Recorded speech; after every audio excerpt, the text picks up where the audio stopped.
No dia em que eu descobri quem a Renata realmente era, eu não estava fuçando em nada, nem tentando pegar ninguém em flagrante.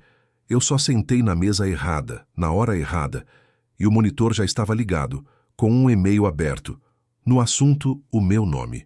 No corpo do texto, a minha vida inteira resumida numa frase que eu jamais imaginei ler. A Camila é boa em fazer cena. Se der mais um pouco de atenção, ela desestabiliza a equipe inteira. Essa mensagem tinha sido enviada por quem? Até aquela manhã eu chamava de melhor amiga.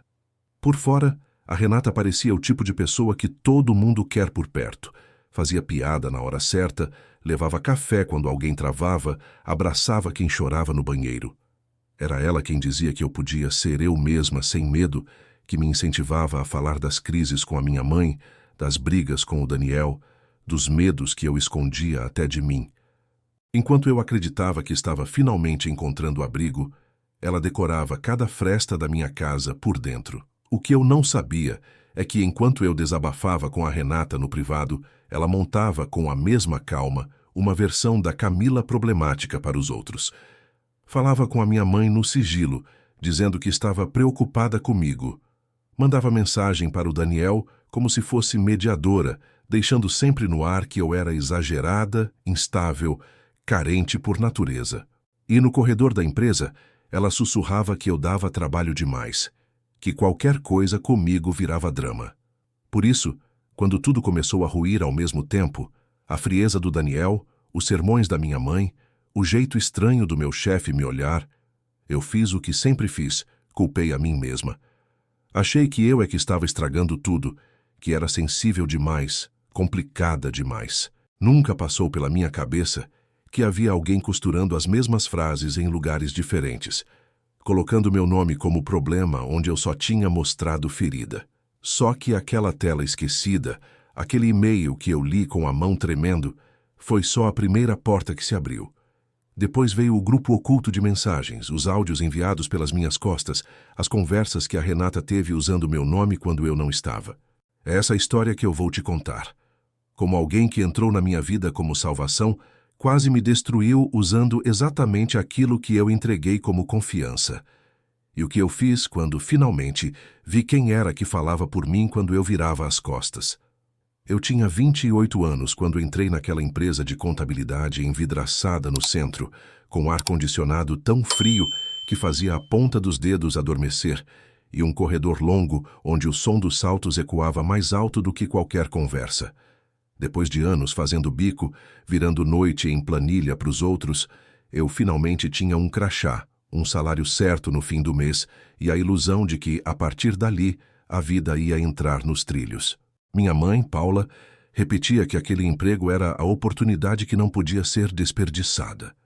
Eu concordava, mas carregava junto um medo silencioso de não estar à altura.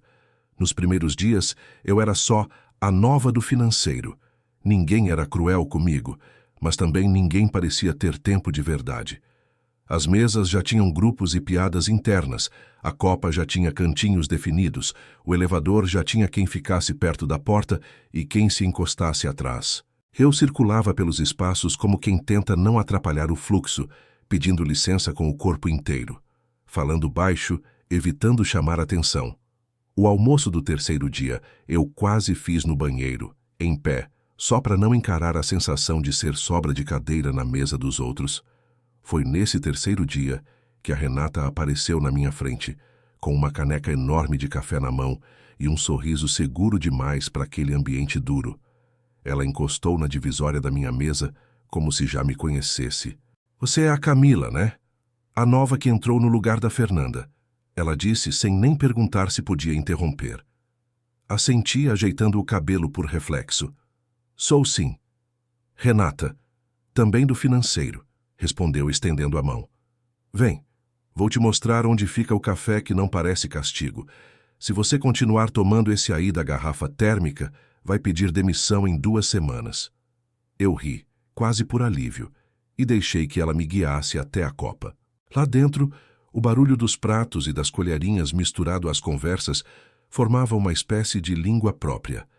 Renata foi me empurrando para dentro, apresentando meu nome como quem coloca uma peça nova num tabuleiro que já conhece. Gente, essa é a Camila, tá? A nova do financeiro. Tratem bem que a menina caiu de paraquedas aqui, mas é gente boa, disse, num tom meio brincalhão, meio dono. As pessoas olharam, sorriram rápido, fizeram um ou outro comentário neutro e voltaram aos próprios assuntos. Eu segurei a caneca com as duas mãos, tentando não transbordar curva nenhuma. Foi Renata quem sustentou o fio de conversa comigo, me perguntando de onde eu vinha, quanto tempo tinha levado para me formar, há quanto tempo morava só com a mãe. Eu respondia meio tímida, e a cada resposta, ela reagia como se estivesse montando um mosaico importante. Com pouco tempo de empresa, ela já se fazia presente nos momentos pequenos. Guardava lugar para mim no almoço, avisava quando tinha bolo na copa, mandava mensagem perguntando se eu tinha chegado bem em casa depois de um dia puxado. Eu, que sempre tomei cuidado para não incomodar, comecei a me acostumar a essa presença que não parecia se cansar de mim. No fim do primeiro mês, já existiam mensagens no meu celular com o nome dela em horários que ninguém mais lembrava que eu existia. Em casa, minha mãe observava tudo à distância. Paula é daquelas mulheres que aprenderam a sobreviver fazendo economia até de sentimento. Desde que meu pai foi embora, quando eu tinha 15 anos, ela nunca mais falou "não sei" na minha frente. Sempre tinha uma resposta, um plano, a gente dá um jeito. Ela ouvia eu falar da Renata com uma sobrancelha levantada. Amiga de trabalho, dizia, esticando a palavra amiga. A gente só sabe se é amiga de verdade quando a coisa aperta. Até lá é colega. Eu achava que ela exagerava. Não tinha conhecido muita gente disposta a ouvir meus medos sem virar a cara. Para mim, Renata era uma espécie de presente atrasado da vida. Alguém que não se assustava com o peso que eu carregava nas costas. Foi com ela que eu falei pela primeira vez da culpa que ainda sentia pelo divórcio dos meus pais, mesmo sabendo que não tinha sido minha responsabilidade. Contei do jeito como minha mãe, sem perceber, transformava cada conquista minha em lembrança do risco. Não erra nesse emprego porque eu não tenho plano B. Falei do Daniel, meu namorado, da forma como nossos horários não batiam, das discussões silenciosas por causa de dinheiro. Enquanto eu me abria, Renata se inclinava para frente, apertava minha mão, dizia coisas que encaixavam direitinho nas minhas feridas. Você é muito mais forte do que pensa, Cami, ela dizia. O problema é que te fizeram acreditar que sentir é defeito. Aqui, comigo, você não precisa fingir nada. Desaba quando quiser. Eu aguento. Essas 4 palavras, eu aguento você assim, viraram quase droga para mim. Num mundo que repetia, seja menos, ouvir alguém dizer pode ser inteira, era quase irresistível. Eu comecei a contar para Renata coisas que eu não tinha coragem de dizer para minha mãe, nem para o Daniel. Ela virou o lugar onde eu descansava sem armadura. Os sinais de que havia algo torto nesse descanso começaram de maneira quase imperceptível. O primeiro foi o dia em que minha mãe ligou irritada, no meio da tarde, com a voz cortando como faca. Você anda falando de mim para a colega de trabalho, Camila? Perguntou sem rodeios. Recebi mensagem de uma tal de Renata ontem. Disse que está preocupada, que acha que eu te cobro demais, que eu devia pegar mais leve contigo. Desde quando sua vida aqui dentro virou assunto de escritório? Eu congelei na cadeira. Eu nunca tinha passado o número da minha mãe para ninguém da empresa. A única pessoa que conhecia as frases que eu ouvia em casa era a Renata. Minha primeira reação foi de vergonha, não de raiva. Pedi desculpas à minha mãe. Desliguei e fui direto atrás da Renata. Ela não se escondeu. Pelo contrário. Quando toquei no assunto, ela cruzou os braços, com a expressão de quem está incomodada por ser questionada. Eu te amo, mas eu não gosto de ver sua mãe te esmagando, Cami, respondeu. Eu mandei mensagem porque me deu raiva. Quis abrir os olhos dela, só isso. Se ela ficou ofendida, é porque sabe que pesa demais. A gente precisa de alguém do nosso lado, não precisa? A forma como ela se colocava sempre do meu lado embaralhava tudo. No fundo, eu sabia que ela tinha passado de um limite. Mas, ao invés de sustentar esse incômodo, eu virei contra mim mesma. Pensei que talvez eu estivesse sendo ingrata, que devia agradecer por ter alguém disposto até a enfrentar minha mãe. Algo parecido aconteceu com o Daniel, só que do outro lado. Ele começou a ficar mais frio nas conversas, mais curto nas respostas, como se estivesse pisando em ovos perto de mim.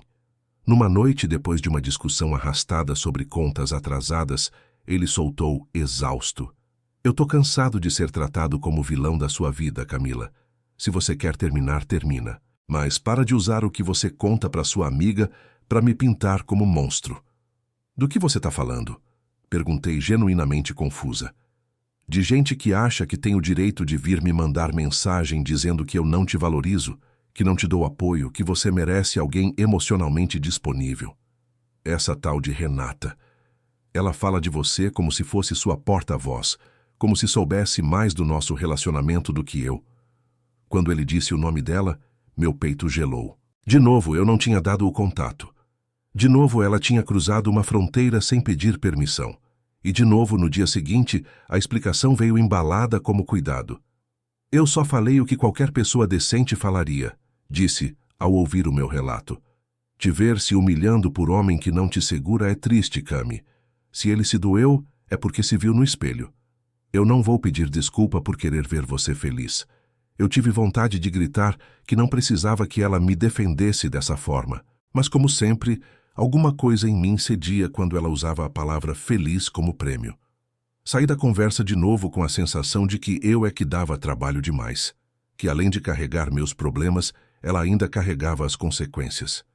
Enquanto isso, dentro da empresa, uma outra Camila estava sendo construída e eu era a última a saber. Pequenos comentários começaram a cruzar meu caminho.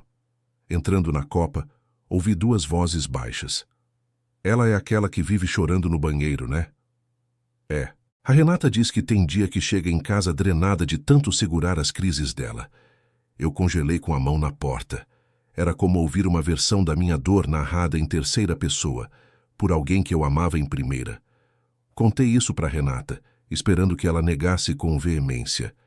Ela suspirou, mexendo o açúcar no café. "Eu fico no meio de tudo, Cami", murmurou. "De um lado você desabando, do outro, esse povo frio dizendo que você pesa o ambiente. Às vezes, eu também desabo e falo demais.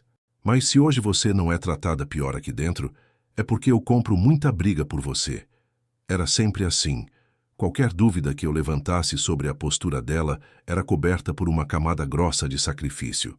Aos poucos, eu fui engolindo a ideia de que estava em dívida com ela, de que eu era tão complicada que até a minha amiga boa sofria por minha causa. Nessa lógica, reclamar de qualquer coisa que ela fizesse parecia ingratidão.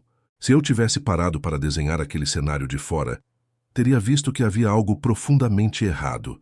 Alguém que dizia me proteger estava, ao mesmo tempo, conversando com as pessoas mais importantes da minha vida sem eu saber, narrando as minhas falas, escolhendo as palavras que usaria para me descrever. Mas eu não enxergava de fora.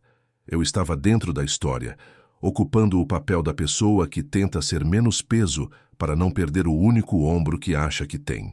Foi preciso um detalhe pequeno, um gesto quase banal para puxar o fio que ela vinha escondendo tão bem.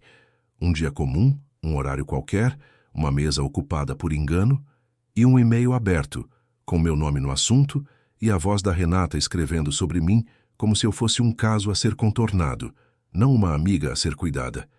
Esse foi o começo do meu fundo do poço. A partir dali, o que era suspeita virou prova. E a Camila, que acreditava ser exagerada demais, começou a descobrir que, na verdade, tinha alguém exagerando a minha dor em todos os lugares onde eu não podia me defender. No dia do e-mail, tudo começou com uma coisa banal. A Luísa, que sentava do meu lado, tinha ido para uma reunião e pediu para eu ficar de olho no computador dela, porque o sistema viver travando. Eu aceitei. Sentei na mesa dela por alguns minutos, enquanto o meu computador reiniciava depois de mais uma atualização sem sentido. Quando o monitor dela acendeu, a tela já estava aberta no e-mail. Eu ia só bloquear por reflexo até reconhecer uma palavra que fez minha mão parar. O meu nome no assunto. Eu podia ter fechado. Podia ter fingido que não vi. Mas alguma coisa em mim, talvez o mesmo pedaço cansado de ser o último a saber de tudo, me fez olhar. O e-mail era curto, direto, enviado para o nosso chefe imediato. Sobre a Camila, dizia o assunto. No corpo, A Renata tinha escrito: Eu sei que ela é esforçada, mas você precisa entender que a Camila é excelente em fazer cena. Se der mais espaço, ela desestabiliza a equipe inteira. Todo dia tem um problema, uma crise, um choro. Eu, que fico perto, já não estou dando conta de segurar tudo sozinha. As palavras começaram a embaralhar na minha frente. Excelente em fazer cena. Desestabiliza a equipe. Todo dia tem um problema. Era como se de repente eu visse uma ficha técnica de um personagem que eu não reconhecia, assinada por alguém que tinha acesso aos bastidores da minha vida. No final, ela ainda acrescentava: Não estou falando isso para prejudicar, mas para proteger o setor. Talvez seja o caso de rever o lugar dela nos projetos. Eu desci os olhos até a assinatura para ter certeza de que não estava entendendo errado. Estava lá, Renata Silva, analista sênior. A mesma Renata, que no dia anterior tinha me mandado um áudio dizendo: Você é a melhor coisa que esse lugar tem. Não deixa que te façam duvidar disso. Eu senti o rosto queimar, o estômago embrulhar, a respiração ficar curta. Apertei o botão de bloquear a tela como se fosse um pedido de socorro. Levantei da cadeira tão rápido que quase derrubei a caneca da Luísa. Voltei para minha mesa andando no automático, sentindo o corpo formigar. Na minha cabeça, uma voz insistia: Você não devia ter lido. O errado é você. Outra voz mais baixa dizia: O errado é o que ela escreveu. Passei o resto da tarde em modo fantasma, respondendo e-mails, atualizando planilhas, sem ouvir direito o que as pessoas diziam. Cada vez que a Renata aparecia na minha visão periférica, rindo com alguém, eu sentia uma fisgada no peito. Antes de ir embora, a própria Luísa passou na minha mesa, ainda sem saber de nada. Obrigada por olhar meu computador, Cami, comentou. A Renata me mandou mensagem dizendo que tinha falado com o Rodrigo sobre o clima emocional do setor. Você soube de alguma coisa? Eu engoli seco. Não, não soube. Não, respondi. E aquilo doeu mais ainda. A conversa sobre o meu clima emocional tinha meu nome no assunto, e mesmo assim eu era a única que não devia saber. Cheguei em casa latejando por dentro. Minha mãe perguntou se tinha acontecido alguma coisa. Eu disse que era só cansaço. Fui pro quarto. Liguei o chuveiro e sentei no chão do banheiro, com a água caindo na cabeça, tentando decidir o que doía mais: o conteúdo do e-mail ou o fato de ter sido escrito por alguém a quem eu tinha entregue o mapa das minhas dores. Naquela noite, quase não dormi. Cada frase que eu lembrava do texto se misturava a frases antigas da Renata. Eu aguento você. Eu te defendo aqui dentro. O contraste era tão grande que parecia piada de mau gosto. Na manhã seguinte, eu acordei com os olhos ardendo e o coração acelerado. Peguei o celular para ver as horas e vi uma notificação de mensagem de um número que eu não tinha salvo. Precisamos conversar sobre uma coisa que não está certa, dizia. Era do Gustavo, do TI, um cara quieto, sempre na dele, com quem eu trocava no máximo um bom dia. Meu primeiro impulso foi ignorar, mas a frase grudou. Acabei respondendo, perguntando do que se tratava. Ele pediu para encontrarmos na copa antes do expediente. Nós sentamos numa mesa vazia, o cheiro de café recém-passado preenchendo o espaço. Gustavo parecia desconfortável, mexendo no celular o tempo todo, até finalmente virar a tela na minha direção. Eu não me sinto bem segurando isso sozinho, ele disse. Você tem o direito de saber como estão falando de você. Na tela, além de e-mails, havia prints de um grupo de WhatsApp que eu não conhecia. O nome era uma piada interna com o setor, nada que chamasse a atenção. Mas bastou começar a ler para entender. Eu era pauta frequente ali. Hoje a Camila já chorou ou ainda está aquecendo, dizia uma mensagem antiga. Alguém leva Dramin para ela, porque qualquer coisa dá enjoo emocional, comentava outra. Entre os nomes, o que mais se repetia era o da Renata. Num dos prints, ela escrevia: Gente, juro que eu tento. Eu converso, aconselho, ouço o choro, ouço a mãe dela ligando, ouço o namorado reclamando. Mas tem dia que eu chego em casa drenada. A Camila vive num poço que ela mesma cava. Se o Rodrigo continuar dando projeto importante para ela, a gente vai viver apagando incêndio de crise. Emojis de risada seguia a mensagem. Mais abaixo, alguém respondia: pelo menos você é amiga dela. Imagina a gente que só pega o resto. E ela: amiga sim, mas até amiga cansa. Eu li e reli essas linhas, sentindo uma mistura de náusea e incredulidade. A mesma frase que ela usava comigo, eu aguento você, aparecia ali, só que virada do avesso. Não mais como abraço, e sim como queixa pública. Em outro print ela dizia: hoje ela veio de novo com história da mãe e do ex. Eu falo para procurar terapia, mas acho que gosta de ser coitadinha. Aquilo me atravessou com uma precisão cruel, como se atingisse justamente o ponto em que eu mais temia ser mal interpretada. O pior, porém, veio quando o Gustavo apertou o play de um áudio. A voz da Renata soou clara, sem filtro, sem a doçura ensaiada que ela usava comigo. Gente, vocês não têm noção. A Camila acabou de sair da minha mesa chorando por causa de um e-mail neutro. Qualquer coisa vira gatilho. Eu fico fazendo papel de psicóloga aqui, mas não ganho para isso. Se deixar, ela transforma uma troca de senha em trauma de infância. No fundo, risadas. Ela mesma ri depois, imitando o meu jeito de falar. Ai, Rê, eu sei que eu sou demais, né? Outro áudio vinha em seguida. Só espero que o Rodrigo abra o olho antes dela afundar o setor com essa instabilidade. Eu não lembro em que momento comecei a chorar. Só lembro da sensação de escutar minha voz sendo ridicularizada por alguém que, no meu telefone, tinha conversas carregadas de "eu tô aqui pra tudo". Gustavo baixou o volume, respeitoso, e disse baixinho: eu também ri no começo. Depois percebi que estava errado. Saí do grupo. Mas achei que você precisava saber. Eu agradeci com a voz falhando. Não tinha resposta pronta para oferecê-lo. Não tinha como mudar o que já tinha sido dito. Só sabia que, daquele momento em diante, eu jamais ouviria a frase "todo o seu lado" da mesma forma. Era como se as duas Renatas, a dos áudios e a dos abraços, se sobrepusessem, criando uma figura estranha, meio conhecida, meio completa desconhecida. No meio da manhã eu chamei a Renata num canto da copa. Minhas mãos tremiam, mas a decisão já estava tomada. Eu não ia fingir que não sabia. Quando ela chegou, com o café na mão e o sorriso automático, eu fui direto ao ponto. Eu li o e-mail que você mandou para o Rodrigo sobre mim, disse sem rodeios, e vi os prints do grupo, ouvi os áudios. Por um segundo, o rosto dela ficou nu. Depois, como se um interruptor interno tivesse sido acionado, ela vestiu uma expressão ofendida. Então é isso, respondeu. Estão vazando conversa de grupo agora? Que baixo, Cami. Baixo é você falar da minha vida assim, retruquei, sentindo o sangue subir. Dizer que eu faço cena, que gosto de ser coitadinha, que cavo o próprio poço. Escrever para o meu chefe que eu desestabilizo a equipe. E tudo isso enquanto na minha frente diz que me defende. Ela levantou o queixo, defensiva. Eu não falei nenhuma mentira, disse. Só falei o que todo mundo vê. A diferença é que eu tenho coragem de falar para o Rodrigo que você é instável. Eu não fiz isso para te derrubar, Cami. Fiz para proteger o setor. Você acha mesmo que tá tudo bem viver chorando no banheiro dia sim, dia não?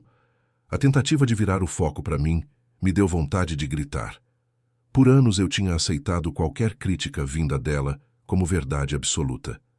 Naquele instante, porém, alguma coisa cedeu. Talvez o excesso. Talvez o cansaço.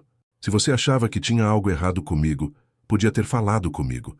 Respondi mais firme do que eu esperava.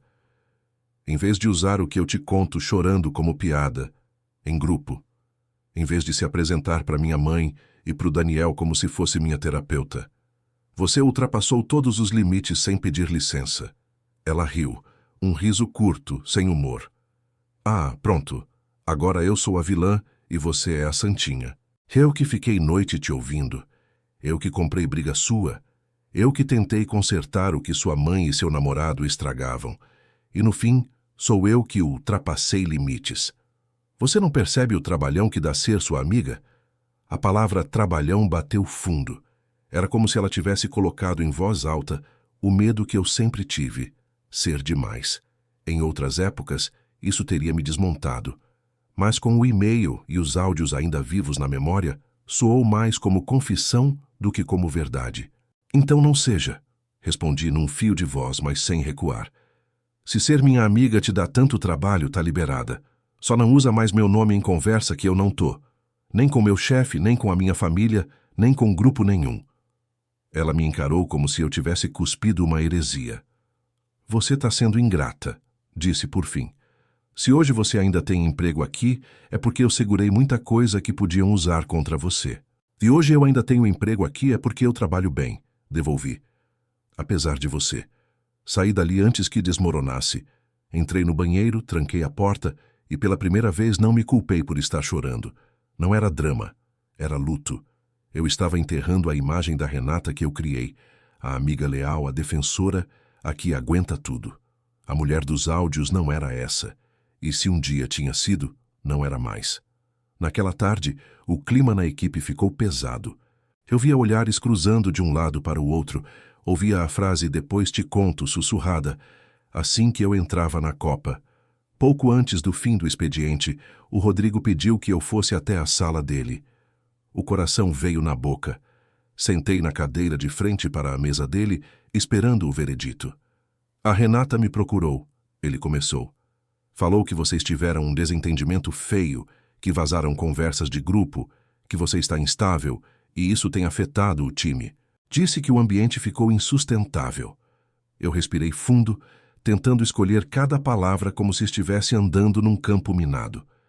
Eu não vou negar que estou abalada, falei. Descobri que uma pessoa em quem eu confiava usou coisas que eu contei em confiança para se aproximar da minha família, do meu namorado, e para falar com você sobre mim como se eu fosse um problema a ser gerenciado. Não é confortável, mas eu continuo entregando meu trabalho. As planilhas estão em dia, os relatórios estão feitos, os prazos estão sendo cumpridos. O que está instável aqui não é a minha produtividade, é o fato de que agora eu sei o que fazem com meu nome quando eu não estou na sala. Ele me olhou em silêncio por alguns segundos, como se estivesse avaliando o peso do que eu dizia. Eu não vou entrar em fofoca de grupo, respondeu calmo, mas é grave alguém usar questões pessoais como argumento profissional. Eu vou observar o desenrolar da situação. Se em algum momento você achar que precisa sair desse setor ou mudar de função, me procure. Saí da sala sem saber se aquilo era uma ameaça velada ou um convite à sobrevivência. O que eu sabia é que naquele momento eu me encontrava num ponto tão baixo que parecia que qualquer movimento podia me afundar mais. Minha mãe estava magoada porque alguém se meteu onde não devia. O Daniel desconfiado, achando que eu fazia campanha contra ele. O chefe com um e-mail na caixa de entrada dizendo que eu desestabilizava a equipe. E a pessoa que eu chamava de amiga era o fio que ligava todas essas coisas. Naquela noite, deitada na cama, olhando para o teto, eu tive a sensação nítida de que a casa da minha vida tinha sido construída em terreno emprestado. Bastou uma pessoa mexer nos alicerces para tudo tremer. Eu chorei até os olhos incharem, mas em algum lugar lá no fundo, uma pergunta começou a nascer. Se eu não era a Camila da Renata, quem eu era? E mais importante ainda, quem eu podia me tornar depois de ver com tanta clareza o que alguém fazia pelas minhas costas, usando o meu próprio nome como ferramenta. Era esse começo de pergunta, tímido, mas teimoso, que sem eu saber ia abrir espaço para o que viria depois. A reviravolta, que não começou com vingança, mas com um passo para longe daquele, lugar onde eu tinha confundido arma com abraço. Nos dias que seguiram, eu virei uma espécie de fantasma dentro da empresa. Cumpria prazos, respondia e-mails, participava de reuniões, mas tudo em mim parecia em suspenso. Eu evitava a copa nos horários de pico, mudava um pouco os trajetos para não cruzar tanto com a Renata. Ela, por sua vez, fazia questão de manter o papel de injustiçada. Chegava rindo alto, deixava escapar frases como "tem gente que não sabe lidar com a verdade", na frente dos outros, alinhava a própria versão dos fatos antes que qualquer um tivesse tempo de perguntar. Um dos poucos lugares em que eu ainda respirava um pouco era perto da mesa do Gustavo. De vez em quando ele passava pela minha, perguntava se o computador estava se comportando, dava uma desculpa qualquer para checar se eu estava minimamente inteira. Numa dessas visitas, ele deixou escapar uma frase que mexeu comigo. Eu sei que você está achando que todo mundo está contra você, disse baixo, enquanto fingia olhar os cabos da CPU. Mas nem todo mundo comprou a versão da Renata. Tem gente aqui que viu o que ela fez e não achou bonito. Eu o encarei, surpresa. Você podia ter ficado quieto, respondi. Teria sido mais fácil para você. Ele deu de ombros. Fácil, às vezes, é ser covarde, disse simples. E eu tô tentando ser um pouco menos covarde. Aquela frase ficou na minha cabeça o resto do dia. Eu passei tanto tempo acreditando que era um fardo, que esquecia que as pessoas ao meu redor também tinham escolhas. A Renata tinha escolhido usar a minha vulnerabilidade como moeda social. O Gustavo estava escolhendo o oposto. Sair de um grupo, trazer a verdade para mim, mesmo sabendo que isso podia criar atrito com os outros. Talvez a reviravolta começasse aí. Não em uma grande cena, mas em pequenas pessoas decidindo agir diferente. Em casa, o estrago já tinha se espalhado. Minha mãe continuava fria, falando comigo como se qualquer frase pudesse ser gravação para outra pessoa ouvir. Uma noite, enquanto eu lavava a louça, ela comentou sem olhar diretamente para mim. Se você tem tantas queixas assim da minha forma de ser, Camila, fala comigo. Não precisa terceirizar para colega nenhuma. Eu respirei fundo, sequei as mãos e sentei à mesa. Pela primeira vez eu não fui pedir desculpa apressada. Mãe, a Renata não falou com você por minha causa, comecei. Ela falou por conta própria, se colocando como protetora. Eu desabafei com ela sobre coisas que eu sentia, e ela decidiu ir até você, ao Daniel, ao meu chefe, como se soubesse o que era melhor para mim. Eu não pedi isso. Ela apertou a boca, pensativa. E o que você sente, então? Perguntou, já que é para falar direto. A pergunta doeu e libertou ao mesmo tempo. Eu falei do medo de falhar, de como as frases "não erra" e "não tenho plano B" pesavam em mim, de como às vezes eu sentia que vivia mais tentando não decepcionar do que existindo. Falei sem grito, sem acusação. Só coloquei para fora da forma mais honesta que consegui. Minha mãe me ouviu em silêncio, os olhos fixos na toalha da mesa. Quando terminei, ela respirou fundo.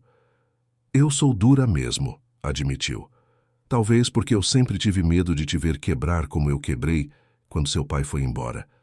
Achei que, se eu jogasse o peso todo na responsabilidade, você ia ficar de pé por obrigação. Nunca pensei que, na sua cabeça, isso podia virar prova de que eu só te amo se você performar. Aquele reconhecimento não apagava anos de frases atravessadas, mas acendia uma luz diferente sobre ela. Eu percebi que, do lado de lá, também tinha alguém tentando sobreviver com as ferramentas que tinha. E isso tornava a traição da Renata ainda mais feia. Ela tinha entrado num campo já delicado e pisado com sapato de salto. Com o Daniel, a conversa foi mais difícil. Ele relutou em encontrar comigo.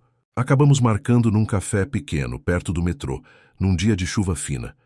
Depois de alguns minutos de silêncios e frases burocráticas, eu fui direto ao ponto. A Renata não falava por mim, disse. Eu contei para ela das nossas brigas, das minhas inseguranças, e ela decidiu se meter como se fosse porta-voz.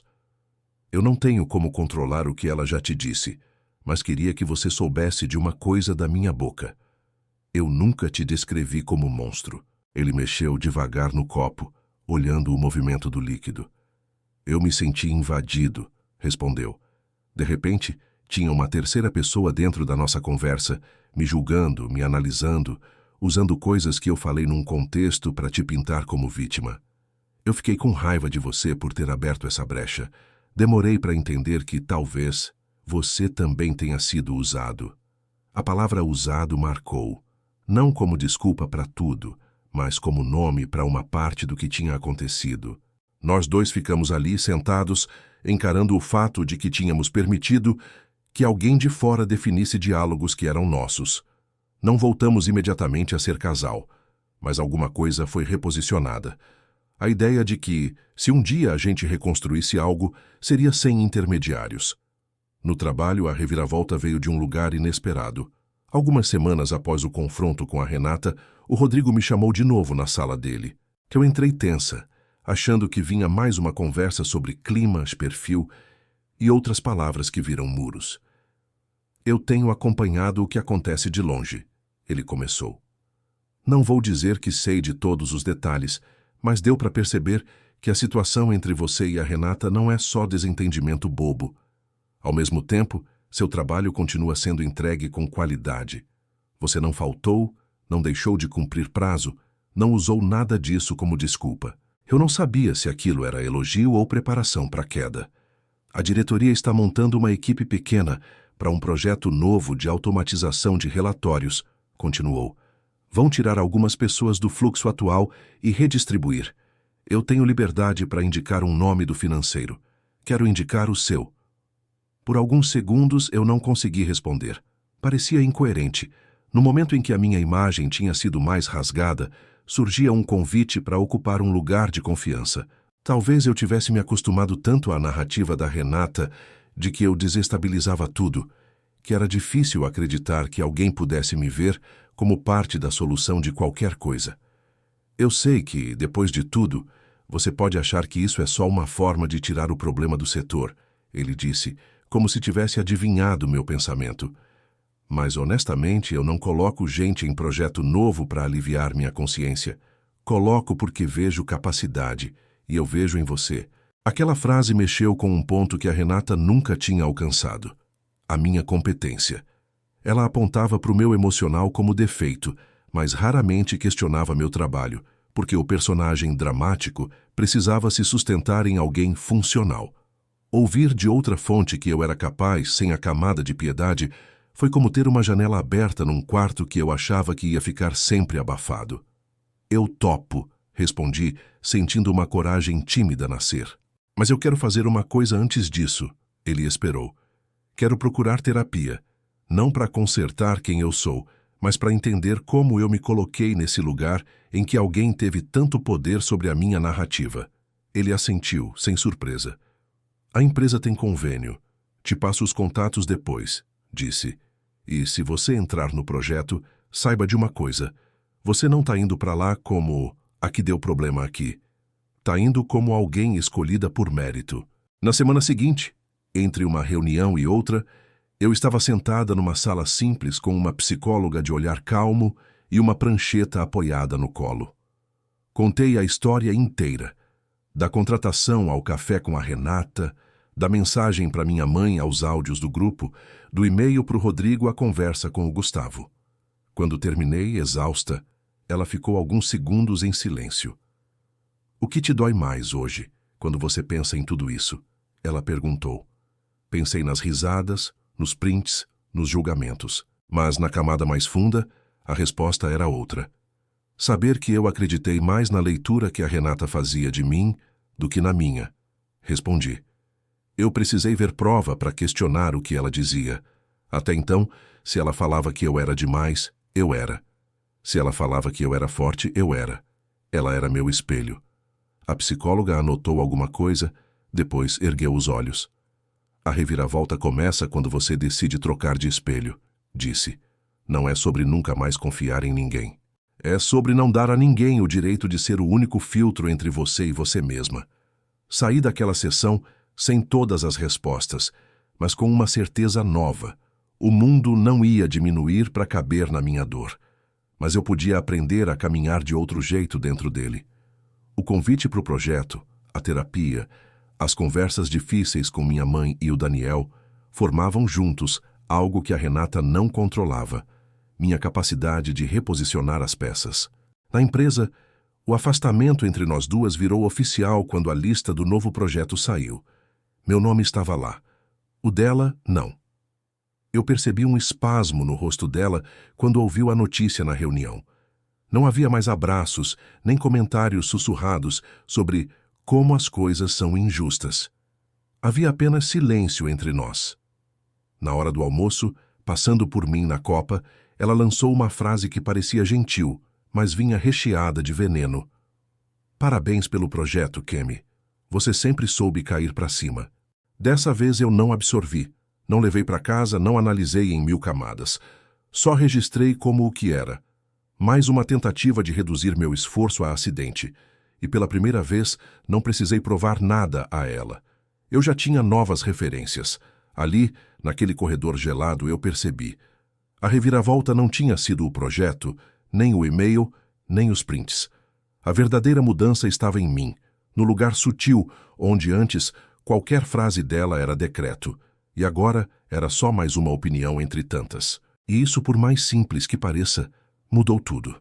Porque a partir desse ponto, eu poderia olhar para trás e ver a história não como a saga da menina destruída por uma falsa amiga, mas como o processo doloroso através do qual eu aprendi a me escolher, até mesmo na frente de quem dizia que fazia isso por mim. Entrar no novo projeto foi como mudar de país sem sair do prédio. A sala era em outro andar, as mesas dispostas de outro jeito. O barulho era diferente. Ali ninguém me conhecia como a Camila que chora no banheiro, a protegida de fulano ou a que dá trabalho para Renata. Eu era só Camila, do projeto de automatização. O crachá era o mesmo, mas a forma como me olhavam não vinha carregada da história que tinham contado de mim. Isso, por si só, já era um tipo de recomeço. No time novo, o foco era outro. O assunto principal eram prazos, testes, ajustes, ideias. Claro que havia personalidade difícil, atrito, cansaço. Mas eu percebi uma diferença pequena e gigante ao mesmo tempo. Ninguém parecia interessado em saber da minha vida pessoal como condição para me aceitar ali. Quando eu dizia que estava cansada, as pessoas respondiam eu também, e seguíamos falando do sistema. Quando eu acertava, vinha um bom trabalho, Camila, simples, sem o peso da frase, para quem é tão emocional, você até que mandou bem. Era como respirar num lugar sem espelhos tortos. A terapia continuava toda semana, silenciosa e firme. Aos poucos, parei de levar apenas cenas envolvendo a Renata e comecei a olhar para trás mais longe. Falei da menina que, aos 15 anos, achou que o pai tivesse ido embora porque ela era difícil demais. Falei das vezes em que ouvi segura as pontas, como se fosse ordem, não pedido. Falei de como eu aprendi a existir sempre pedindo desculpa antecipada por ser quem era. A psicóloga me ajudou a ver um padrão simples e duro. Eu gravitava em torno de pessoas que topavam me aguentar, em vez de escolher quem quisesse caminhar ao lado sem essa sensação de dívida. Um dia ela me fez uma pergunta que virou chave. Se você tivesse que se apresentar para alguém que nunca ouviu falar de você, sem usar a frase "eu dou trabalho", como você se apresentaria? Na hora, travei. Meu discurso automático era sempre uma mistura de pedido de desculpa e aviso de risco. Depois de um tempo, arrisquei. Eu diria que sou dedicada, que sinto muito as coisas, que me importo demais com quem eu gosto, que erro tentando acertar. Ela sorriu. Percebe que nenhuma dessas coisas é pecado? O problema não é sentir muito, é colocar esse muito nas mãos erradas. Aquilo ficou comigo. Pela primeira vez, comecei a brincar com a ideia de que minha intensidade não era um defeito a ser corrigido, mas uma característica que precisava de contorno. E quando a gente muda o jeito de se enxergar, o jeito de olhar para os outros também muda. No novo time, fiz amizade com a Mariana, uma desenvolvedora quieta, observadora, que demorava para se abrir. Eu, acostumada a despejar a vida em quem mostrasse um pouco de interesse, senti vontade de ir com calma. Começamos falando de música, de séries, de como o ar-condicionado parecia ter birra com quem sentava perto da janela. Só depois de semanas, ela comentou num tom leve que estava cuidando da mãe doente. Eu não entrei atropelando, oferecendo fórmula nem transformando aquilo em pauta diária. Só ouvi, perguntei se ela precisava de algo, perguntei de vez em quando como estava. E reparei numa coisa. A nossa amizade cresceu em silêncio, não em invasão. Foi inevitável comparar com a Renata. Eu descobri que a amizade saudável não nasce de alguém dizendo "me conta tudo, eu aguento tudo", mas de pequenos gestos consistentes. É quando alguém respeita o seu "hoje eu não quero falar disso", quando não transforma cada vulnerabilidade em tag de comentário, quando não precisa repetir o quanto sofre por estar do seu lado. E quanto mais eu experimentava isso em relações novas, mais o que a Renata tinha feito perdia o glamour distorcido que um dia eu dei. Num fim de tarde, desci para o térreo para pegar um café fora do prédio e respirei o ar quente da rua como quem sai de um filme. Foi ali, do outro lado da avenida, que vi a Renata pela primeira vez em meses. Ela estava sentada sozinha numa mesa de lanchonete, olhando para o celular, o ombro um pouco caído. Por alguns segundos, o tempo voltou. Veio a lembrança dela chegando na minha mesa com café, dela me puxando para a copa, dela fazendo piada de tudo. Junto disso, vieram os áudios, os prints, o e-mail. Fiquei parada, com o copo na mão, assistindo de longe como quem revê uma cena antiga. Ela me viu. Nossos olhares se encontraram por um instante. Não havia ódio, nem mesmo raiva evidente. Havia constrangimento, uma espécie de nós duas sabemos o que aconteceu, flutuando no ar. Ela levantou a mão num cumprimento tímido. Eu retribuí com a cabeça num aceno curto. Não atravessei a rua, não fui lá tirar satisfação atrasada. Não fui oferecer conversa. Também não virei o rosto fingindo que ela era invisível. Aquele meio termo que antes eu acharia impossível foi o que mais me surpreendeu. Eu não queria mais nada dela, nem vingança, nem aprovação. Na sessão seguinte, contei essa cena para a psicóloga. Você sentiu falta de ir lá? Ela perguntou. Pensei um pouco. Não, respondi. Por muito tempo, eu imaginei que o fim dessa história dependeria de uma conversa decisiva, um pedido de desculpa perfeito, uma explicação completa. Hoje eu sinto que o fim não precisa dela. O fim sou eu conseguindo ver a Renata sem me sentir pequena. Esse foi talvez o ponto mais silencioso e mais forte da minha transformação. Eu não precisava que ela reconhecesse meu valor para que ele existisse. Eu não precisava que ela admitisse tudo para que eu parasse de girar em torno dessa traição. O lugar dela na minha vida tinha mudado de eixo para capítulo.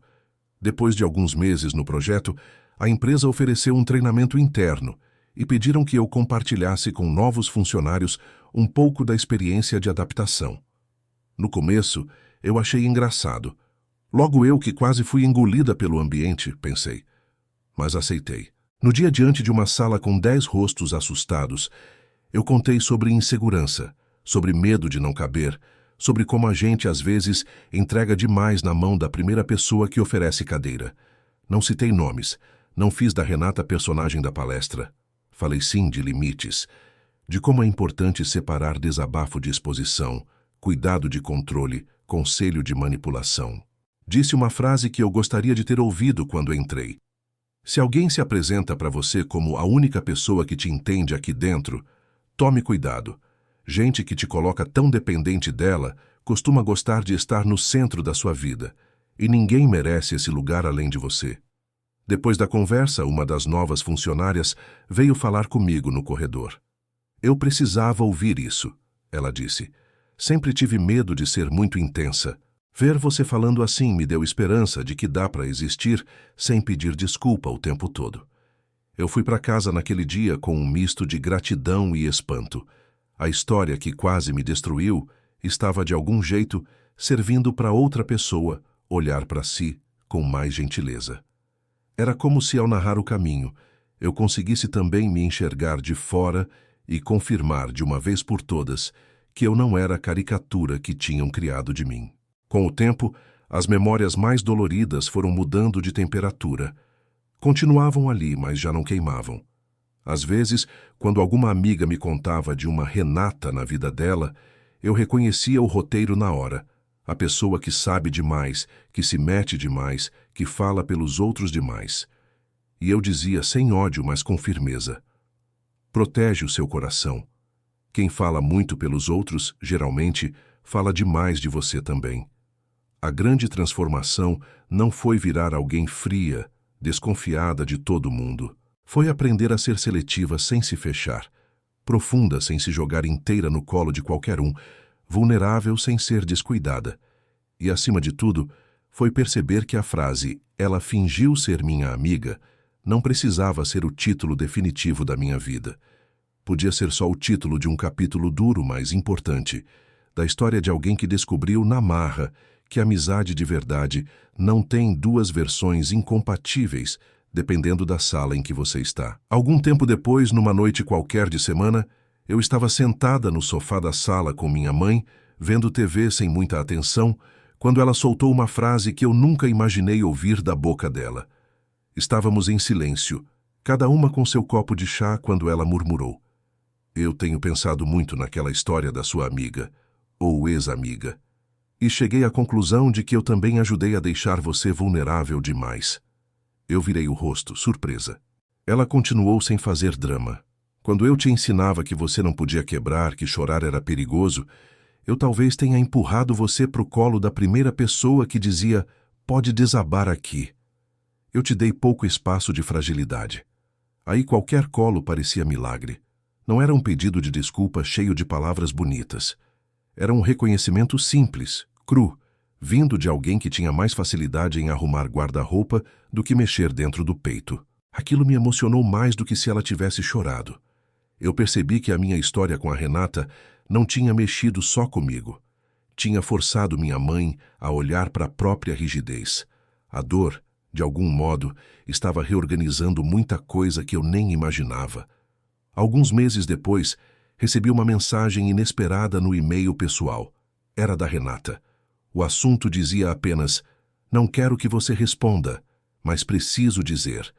Meu primeiro impulso foi apagar sem ler, mas a curiosidade venceu. Abri. O texto era curto, sem floreio.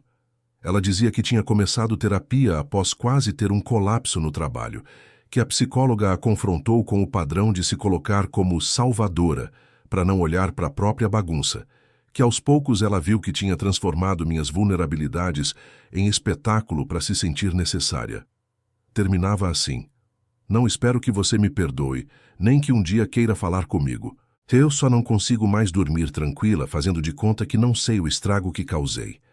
Eu reli essa mensagem algumas vezes, esperando sentir a vontade de responder, de dizer: "Eu sabia", de jogar de volta tudo o que eu tinha engolido. Mas o sentimento que surgiu não foi esse. Foi outro, estranho e maduro ao mesmo tempo. Compaixão com limites. Doeu em mim imaginar o quanto alguém precisa estar desconectado de si para achar normal viver em função de controlar a narrativa alheia. Só que junto dessa compaixão vinha uma certeza firme. Eu não queria mais estar disponível para ser palco de ninguém. Fechei o e-mail e deixei sem resposta. Não por vingança, mas porque, pela primeira vez, eu não sentia que devia nada a ela. Nem retorno. Alguns anos se passaram. Hoje, quando eu olho para trás, ainda consigo ouvir a frase: "Ela fingiu ser minha amiga, até eu descobrir o que fazia pelas minhas costas." Mas essa frase já não me define, só explica um período. Eu aprendi a contar essa história sem me colocar só no papel da enganada. Eu vejo com clareza a Camila que entrou carente demais de colo, a Renata que entrou carente demais de controle, e o choque disso numa empresa que adorava transformar gente em assunto. Ninguém saiu ileso, mas eu saí diferente. Sigo sendo sensível, sigo chorando em filmes, me emocionando com coisa pequena, sentindo o ambiente quando entro em um lugar. A diferença é que agora eu sei que isso não é defeito de fábrica. Eu aprendi a guardar partes de mim para quem mostra, com constância, que sabe cuidar. Aprendi que a amizade não é quem sabe mais da minha vida, e sim quem sabe honrar o que sabe. Aprendi principalmente que quem fala demais de todo mundo quando você está presente vai falar de você com a mesma facilidade quando você não estiver. Se você chegou até aqui, talvez alguma coisa da minha história tenha tocado na sua. Talvez você também tenha tido uma Renata na sua vida. Alguém que entrou como abrigo e virou armadilha, que te chamava de irmã na sua frente e de problema pelas suas costas. Talvez você tenha lido mensagens, ouvido áudios, visto prints que fizeram seu chão diminuir. Se for o seu caso, eu queria te dizer uma coisa com toda honestidade. A vergonha não é sua. Quem escolheu usar o que você entregou como munição foi o outro. A parte que te cabe agora não é carregar culpa, é decidir quem você vai ser depois de ter visto a verdade. Você pode escolher se fechar e jurar que nunca mais vai confiar em ninguém. E por um tempo, isso pode até parecer proteção, mas no fundo, é só um jeito mais lento de deixar que a maldade do outro continue mandando na sua vida. Ou você pode escolher aprender a colocar filtros, a dizer isso eu compartilho, isso eu guardo, a não entregar a chave da sua casa interna na mão de quem acabou de bater na porta. Essa segunda opção dá mais trabalho, mas é a única que te devolve o controle da própria história. Hoje, se alguém chega muito rápido prometendo ser a única pessoa que me entende, eu sorrio, agradeço e dou um passo para trás. Prefiro as amizades que crescem aos poucos, sem pressa de saber tudo, sem orgulho de aguentar quem eu sou. Prefiro quem fala comigo na minha frente do mesmo jeito que fala de mim quando eu viro as costas. Ou melhor ainda, quem não sente necessidade de falar de mim quando eu não estou. E isso, acredite, existe. Gente leal não faz barulho demais. Mas existe. Se essa história mexeu com alguma lembrança sua, se te fez engolir em seco pensando em conversas que você já encontrou sem querer, eu queria te fazer um pedido. Não é para ter raiva de todas as pessoas, nem para sair desconfiando de todo mundo. Meu pedido é mais simples e mais difícil. Cuida de você com o cuidado que você sempre esperou dos outros. Não ignora o incômodo, não inventa desculpa para quem te diminui por trás, não transforma a traição em prova de que você merece pouco. Se essa história mexeu com você, te convido a continuar caminhando comigo. Se inscreve no canal, deixa o seu like e, se você se sentir à vontade, conta nos comentários. Se você já descobriu que alguém fingia ser seu amigo enquanto falava de você pelas costas. Muito obrigado por ter ficado comigo até o final. Que Deus ilumine a sua vida e a gente se encontra na próxima história.